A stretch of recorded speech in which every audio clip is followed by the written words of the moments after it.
আবারও না আসলে নয়, সোনাহাট স্থলবন্দর আসছে। দেখি ভাইয়েরা পাথরের উপরে চড়িয়ে আছে, দেখি শোনা যাক যে কেন আসছে এখানে। ভাই একটু বড় ভাই বলেন তো একটু কেন হচ্ছেন? আজকে ঈদের দিন আনন্দের জন্য স্থল বন্দরে এই জায়গায় আসছি। এখানে তো খালি পাথর ভাই, পাথর আরো সৌন্দর্য অনেক কিছু আছে দেখার মতো, এই জন্য আসছি ভাই। ভাই একটু বলেন তো কেন বিশেষ আসছেন? করে হলো কি আমরা হয়তো ব্যস্ত থাকি ইন্টারনেটের সংযোগ নিয়ে, কোথাও যাইতে পারি না। তারপরও আজকে হলো ঈদের দিন, আমরা আজকে একটু মোটামুটি একটু সময় বাইর করছি, যেটা হলো এই সন্ধ্যাবেলা পরন্ত বিকেল, এই বিকেলের আবহাওয়া এবং সব দিকেই হলো মনোরম পরিবেশ, এই তাই আর কি হাওয়া খাইতে আর কি সন্ধ্যার টাইমে আর কি।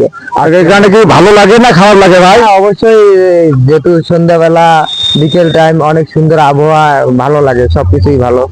আচ্ছা বাচ্চা আপনি একটু বলেন তো কিছু।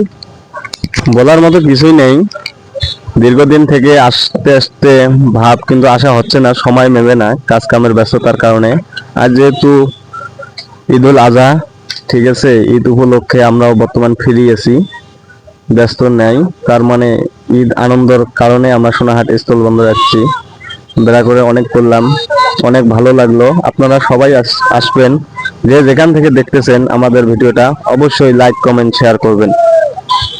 আচ্ছা ঠিক আছে, আপনাকে অনেক ধন্যবাদ ভাই।